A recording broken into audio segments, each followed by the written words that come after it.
Élu, as-tu déjà regardé une femme et ressenti quelque chose de différent? Pas dans son apparence, pas dans ses paroles, mais dans son esprit. Peut-être as-tu vu ta marche à travers le feu sans qu'aucune fumée ne reste sur ta peau. Peut-être as-tu vu t'apporter la trahison, le rejet, le cœur brisé, et pourtant te relever comme si rien ne t'avait jamais touché. Tu n'as pas simplement eu de la chance. Tu es marqué. Marqué par le ciel, choisi par Dieu. Ces femmes-là ne font pas que survivre au combat. Elles sont nées pour eux. Elles n'en font pas étalage. Les marques qu'elles portent ne se voient pas aux yeux du monde. Mais dans le domaine spirituel, elles brillent comme le feu. Ce ne sont pas des marques de statut, ce sont les signes d'une sélection divine. Ésaïe 43:2 déclare « Quand tu traverseras les eaux, je serai avec toi. Quand tu passeras par les fleuves, ils ne te submergeront pas. » Ce n'est pas seulement une promesse, c'est une prophétie sur la vie des femmes choisies. Dans cette vidéo, nous ne racontons pas simplement des histoires. Nous soulevons le voile. Nous plongeons profondément dans le plan spirituel qui les distingue. Pourquoi sont-elles si souvent incomprises?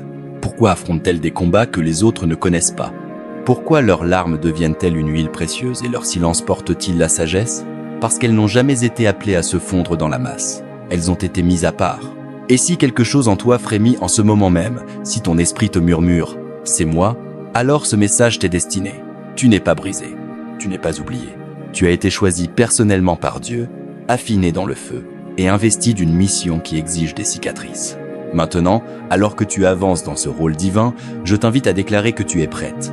Tape « Amen » dans les commentaires comme un signe de ton acceptation, comme une affirmation audacieuse que tu es prête à marcher dans l'identité que Dieu t'a donnée. Et ne t'en va pas. Reste avec moi jusqu'à la toute fin, car nous conclurons par une prière qui parlera directement à la guerrière qui est en toi. Maintenant, entrons plus profondément. Marchons encore plus loin dans le feu, car c'est là que commence la véritable transformation. Si ce que tu as entendu jusqu'ici a remué quelque chose en toi, tu ne l'imagines pas. Ce frémissement est sacré. Cette agitation est révélation. On te rappelle qui tu es réellement.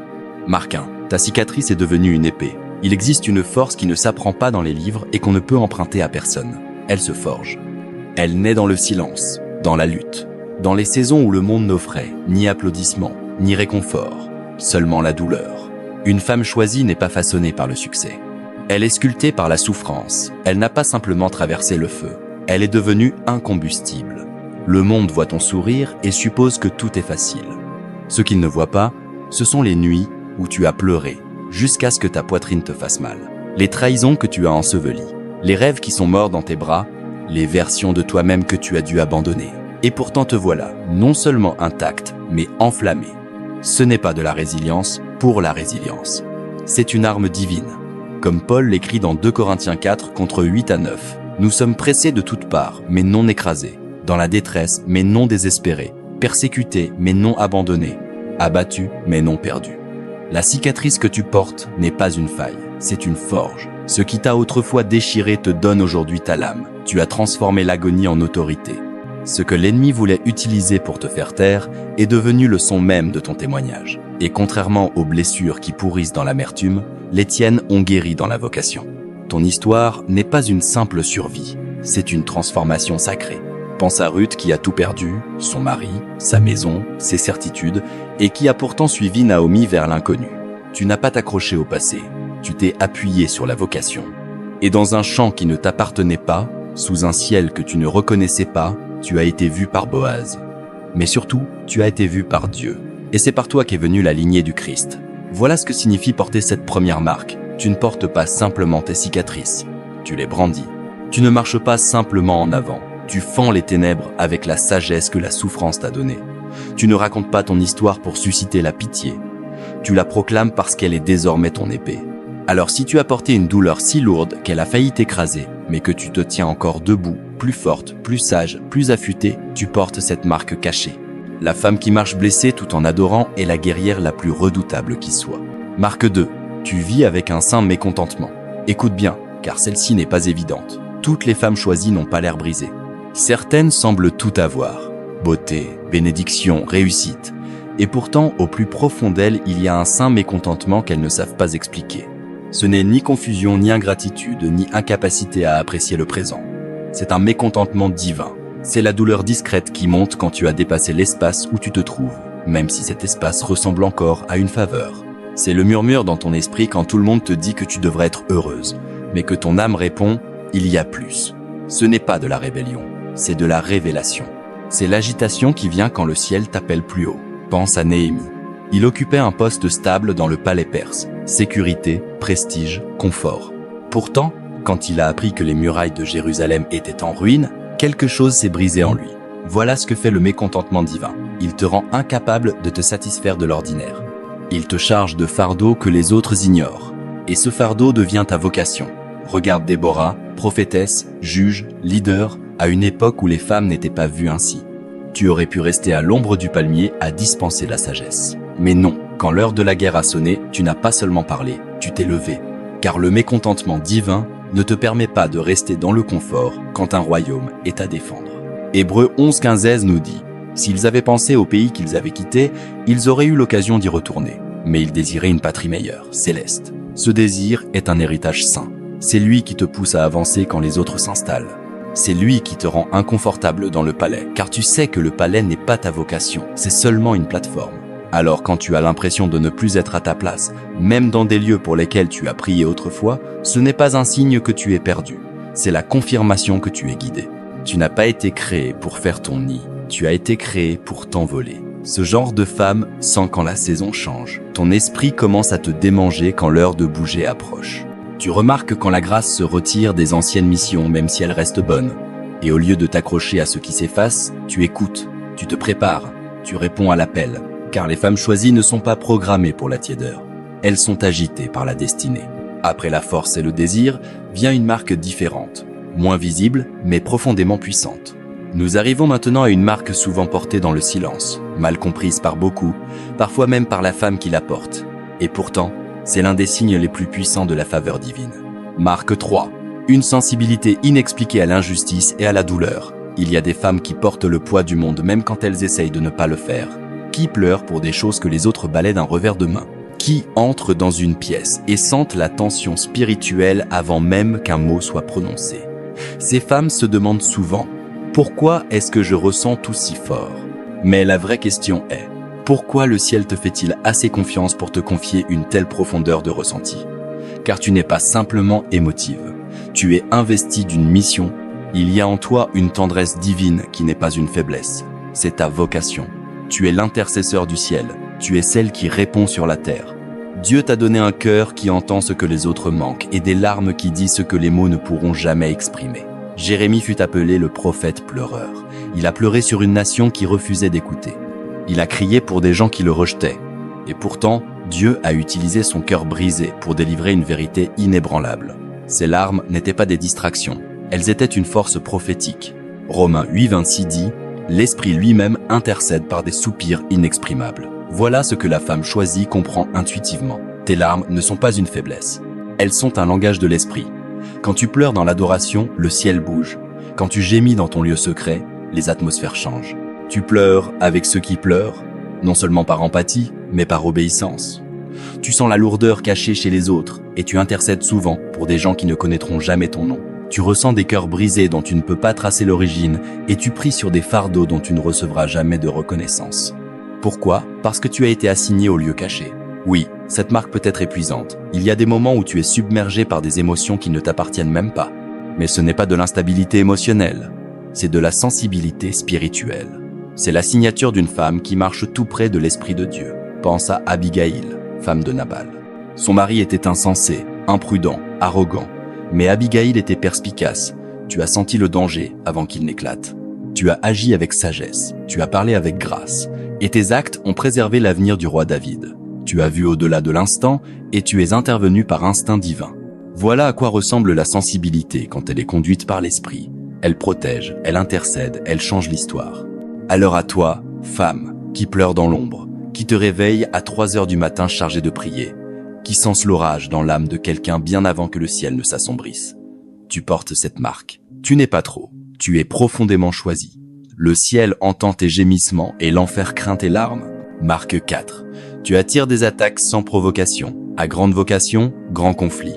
La femme choisie n'est pas placée dans un jardin. Tu es projeté sur un champ de bataille. Et souvent la guerre commence bien avant que ta mission ne soit visible.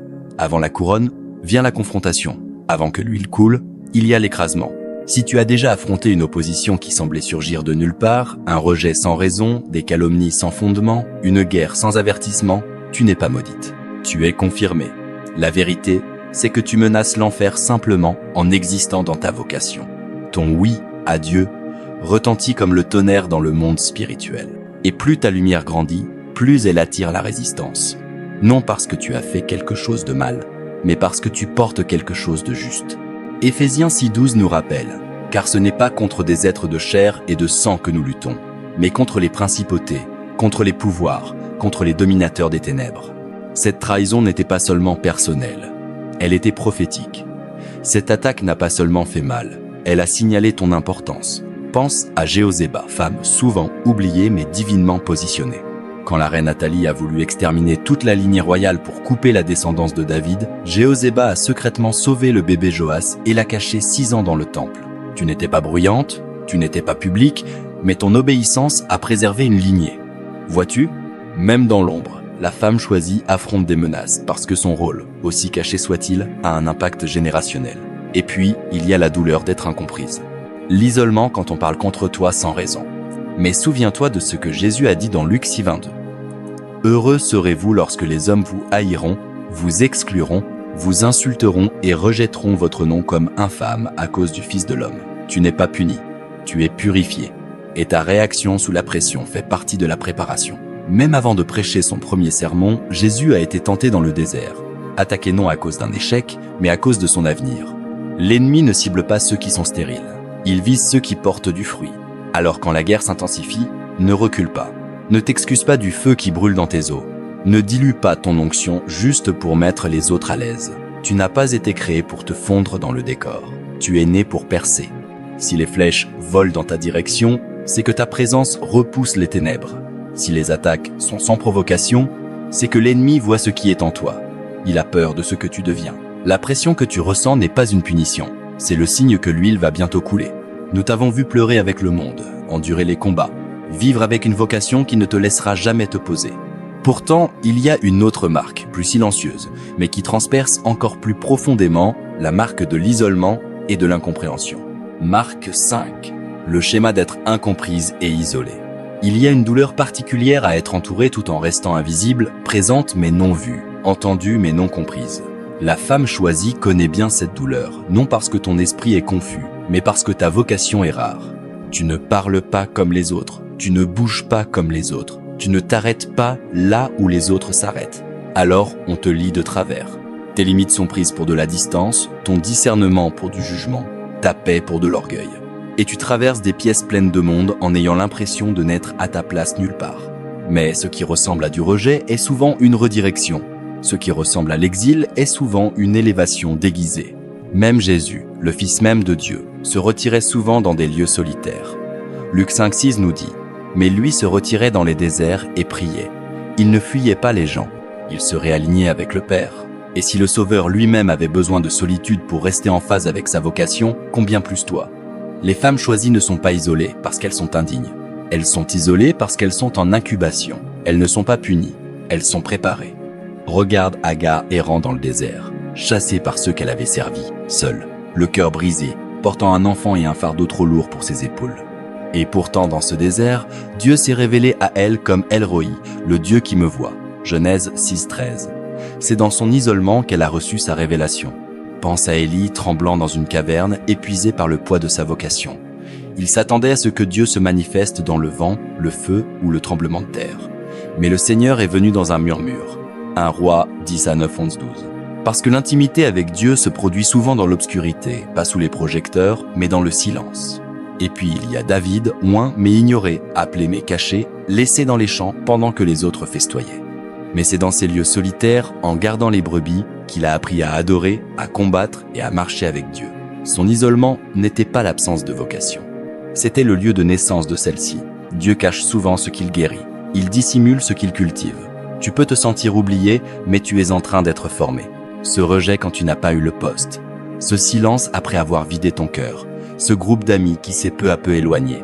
Tout cela ressemble à une perte. Mais le ciel te dit, je fais de la place. Je te retire, non pour te blesser, mais pour œuvrer en toi. Ésaïe 30 contre 15 déclare, C'est dans le repos et la confiance que sera votre force. Le silence est sacré. La solitude te fortifie. Le désert est le lieu où Dieu parle le plus fort. Non parce qu'il élève la voix, mais parce que tout le reste se tait. Alors si tu traverses une saison où personne ne semble te comprendre, où tu ne te sens à ta place nulle part, où ta voix te revient en écho sans réponse, sache ceci. Tu n'es pas abandonné. Tu es mis à part. Dieu fait une œuvre profonde dans les lieux cachés. Et quand il te fera sortir, tu ne seras plus la même. Tu émergeras non pas blessé mais armé, non pas amer mais meilleur, non pas négligé mais surpréparé. Marque 6. Tu grandis dans le noir. Et maintenant nous arrivons à une marque si discrète, si cachée, que même la femme qui la porte peut ne pas se rendre compte qu'elle la porte. Tu grandis dans le noir. Il y a en ce moment même des femmes qui travaillent dans le silence. Mères, soignantes, visionnaires, responsables de ministères, qui servent, se sacrifient, s'aiment et se demandent « Est-ce que tout cela a seulement un sens ?» Tu te sens oublié, invisible, relégué dans l'ombre pendant que d'autres sont sous les projecteurs. Mais écoute cette vérité, tu n'as pas été enterré, tu as été planté. Il y a une différence sainte, ce qui est enterré est oublié, ce qui est planté est destiné à monter. Ésaïe 45:3 nous donne cette assurance divine. Je te donnerai des trésors cachés dans les ténèbres, des richesses secrètes. Je ferai cela afin que tu saches que c'est moi, l'Éternel, le Dieu d'Israël, qui t'appelle par ton nom. Dieu travaille dans les lieux sombres, dans les lieux secrets, dans les coins silencieux du monde où aucun applaudissement ne retentit. Il ne construit pas ta vie pour la performance, il construit tes racines. Et les racines ne poussent pas au soleil, elles poussent dans la terre pressée, cachée, nourrie, là où personne ne voit. Pense à Anne la prophétesse. Luc 2 nous dit qu'elle vivait dans le temple, jeûnant et priant pendant des décennies. Elle n'était pas célèbre, elle n'avait pas de grand public. Mais quand on a apporté l'enfant Jésus au temple, c'est elle que Dieu a choisi pour proclamer sa destinée à voix haute. Des années de fidélité dans le silence l'avaient préparée à un seul instant saint de révélation. Pense à la veuve sans nom dans 2 Rois 4. Endettée, avec 2 fils, elle a crié vers le prophète Élisée. Tout ce qu'elle avait, c'était un peu d'huile. Mais derrière des portes closes, dans l'intimité de sa maison, cette huile s'est multipliée. Son miracle n'a pas eu lieu devant la foule. Il a eu lieu dans le noir. Alors à chaque femme qui se sent cachée, ton travail compte, tes prières comptent. Ton obéissance invisible produit une force invisible. Les nuits où tu as pleuré et où tu t'es quand même levé le lendemain. Les fois où tu as servi sans remerciement. Les graines que tu as semées sans témoin. Dieu a tout vu. Ne méprise pas ta saison sombre. Car c'est dans le noir que se forment les diamants. C'est dans le noir que la foi devient inébranlable. Et c'est dans le noir que Dieu prépare à dévoiler ses filles les plus rayonnantes. Et maintenant nous arrivons à la marque finale. Une marque qui irradie à travers chaque bataille traversée, chaque larme semée, chaque désert franchi. La femme choisie porte une joie inébranlable dans les lieux arides. Tu te réjouis non parce que les circonstances sont faciles, mais parce que ton esprit est ancré. Pendant que les autres rétrécissent sous la pression, tu souris. Pendant que la sécheresse t'entoure, tu déclares « Tout va bien dans mon âme ». Ta joie n'est pas un optimisme naïf. C'est une sainte défiance. C'est le genre de joie qui regarde en face le manque, la perte, la solitude et qui chante quand même. Habacuc a écrit « Quand le figuier ne fleurira pas, je me réjouirai en l'Éternel ». Habacuc 3:10-7. Ce n'est pas du déni, c'est une déclaration. L'adoration de la femme choisie ne dépend pas du résultat. Elle est enracinée dans l'identité.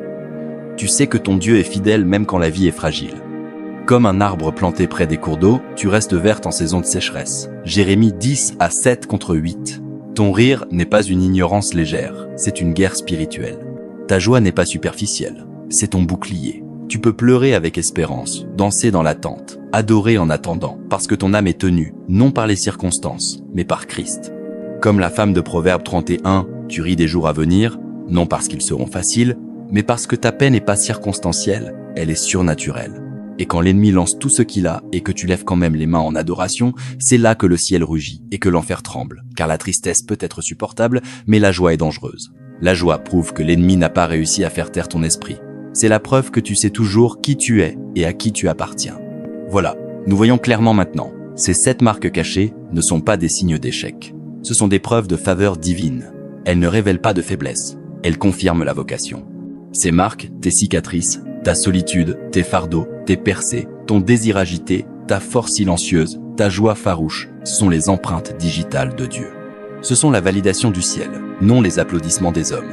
Tu as été formé dans le feu, affiné dans l'ombre, préparé pour la vocation. Comme Paul l'écrit dans 2 Timothée 2:20-1, celui qui se purifie sera un vase d'honneur, sanctifié, utile au maître, préparé pour toute bonne œuvre. Et si ces marques ont remué quelque chose en toi, si tu t'es reconnu dans chacune d'elles, alors ce n'est pas seulement une révélation, c'est une invitation. Ne passe pas trop vite sur cet instant. Laisse-le s'installer dans ton esprit, car savoir que tu es choisi n'est que le début. Vivre en femme choisie, c'est là que la transformation se déploie. Il ne s'agit pas seulement de reconnaître les marques, il s'agit de leur répondre avec intention. Commence par faire de la place au silence, pas seulement quand tu es épuisé, mais quand ton âme a besoin d'alignement. Commence chaque jour non en faisant défiler, mais en cherchant. Ouvre la parole, même pour quelques versets seulement, et demande à Dieu de parler à ta saison. Note dans un carnet les schémas que tu remarques, les batailles que tu as traversées, les lieux où tu as grandi discrètement dans le noir.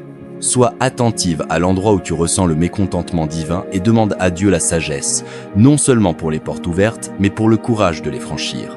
Parle la vie dans ta maison, dans tes amitiés, dans le miroir. Pratique la joie comme résistance, souris à l'ordinaire, célèbre les petites victoires, chante même quand tu n'en as pas envie. Sème dans la vie des autres même quand personne ne sème dans la tienne. Dis non quand il faut protéger ta paix. Pardonne encore, prie encore, repose-toi sans culpabilité. Jeûne de la comparaison. Bénis ceux qui t'ont mal comprise. Aime sans avoir besoin de reconnaissance. Ce ne sont pas seulement des habitudes, ce sont des pratiques saintes. Voilà ce que signifie porter les marques avec vocation. Porter ton appel non comme une pression, mais comme un partenariat avec Dieu. Tu n'attends pas d'être utilisé. Tu es déjà en train d'être façonné, même maintenant, de façon invisible. Les marques sur ta vie ne sont pas seulement la preuve d'où tu es passé, elles sont l'indication de là où tu vas. Alors marche dedans, vis-le. Garde-le précieusement, laisse les marques parler. Si tu es passé par la douleur et que tu as continué à servir, si tu as été rejeté mais que tu es resté aimante, si tu as été incomprise mais que tu as continué à obéir, si tu as pleuré en secret mais que tu as loué en public, tu portes les marques. Tu n'es pas ordinaire, tu n'es pas négligé, tu n'es pas oublié. Tu es choisi. Et même si le monde ne verra jamais les marques que tu portes, le ciel les connaît toutes. Tu es le genre de femme que l'enfer craint et que le ciel fait confiance. Et tes cicatrices ne sont pas de la honte. Elles sont la preuve que tu as tenu bon, que tu as été jugé digne d'en porter davantage, que tu n'as pas simplement survécu, tu as été façonné. Ton mal n'est pas la preuve que tu es brisé, c'est la preuve que Dieu continue de construire. Tu es marqué, tu es puissante et tu es choisie. Tout comme au début nous t'avons vu te relever du feu sans une brûlure, maintenant nous voyons clairement, tu n'as jamais simplement survécu, tu as toujours été mise à part. Si les paroles que tu viens d'entendre ont résonné profondément dans ton esprit, alors cet instant est pour toi. Entrons ensemble, dans un temps de prière, un espace sacré où nous invitons le Saint-Esprit à sceller ce message dans nos cœurs et à fortifier chaque femme qui porte les marques de l'appel divin. Père Céleste, nous venons devant toi le cœur ouvert, humiliés par le poids et la merveille d'être choisis. Merci de voir chaque femme qui regarde ceci, non comme le monde la voit, mais comme toi tu la vois, marquée, puissante, mise à part. Seigneur, pour la femme qui porte des cicatrices de bataille que personne ne connaît, rappelle-lui aujourd'hui que ces blessures n'ont pas été vaines. Elles étaient des armes en fabrication. Qu'elle se souvienne que tu es proche des cœurs brisés et que tu penses chaque plaie. Psaume 147 contre 3. Pour la femme qui lutte avec le mécontentement divin, remue son esprit pour qu'elle te fasse encore plus confiance. Rappelle-lui qu'elle n'est pas perdue, elle est guidée. Ouvre ses yeux pour qu'elle voie que son inconfort est le signe qu'elle grandit au-delà de son environnement. Appelée à marcher dans quelque chose de plus haut. À la femme qui ressent tout trop profondément, nous proclamons la paix. Tu lui as confié un cœur qui reflète le ciel. Que ses larmes deviennent des prières et sa sensibilité devienne force. Qu'elle sache qu'elle n'est pas faible. Elle est un vaisseau de compassion et de discernement spirituel. Père, pour chaque femme attaquée, incomprise ou isolée, sois son défenseur. Couvre-la de l'armure de Dieu. Qu'elle se souvienne qu'aucune arme forgée contre elle ne prospérera. Ésaïe 54 contre 10 à 7. Murmure à son esprit que le rejet est une redirection et que l'isolement est une incubation. Et pour celle qui grandit dans le noir, rappelle-lui qu'elle n'a pas été enterrée, elle a été plantée. Que même dans l'obscurité, tu cultives ses racines pour quelque chose qui portera beaucoup de fruits un jour. Dieu, nous te remercions pour la joie inébranlable, la joie qui n'a pas de sens pour le monde mais qui ancre son âme. Apprends-lui à rire des jours à venir, non parce qu'ils seront faciles, mais parce qu'elle marche avec celui qui tient l'avenir. Nous déclarons aujourd'hui que chaque femme qui écoute n'est pas oubliée. Elle est choisie, elle est marquée, et elle est puissante en toi. Au nom de Jésus, celui qui nous appelle par notre nom, nous prions. Amen. Merci d'être resté avec moi jusqu'au bout de cette parole puissante et de cette prière. Si ce message a parlé à ton esprit, fais-le savoir. Laisse un Amen dans les commentaires comme une déclaration de foi. Et n'oublie pas de t'abonner pour ne jamais manquer une parole destinée à fortifier ta marche. À la prochaine fois, reste enraciné, reste prête et n'oublie jamais, tu es choisi.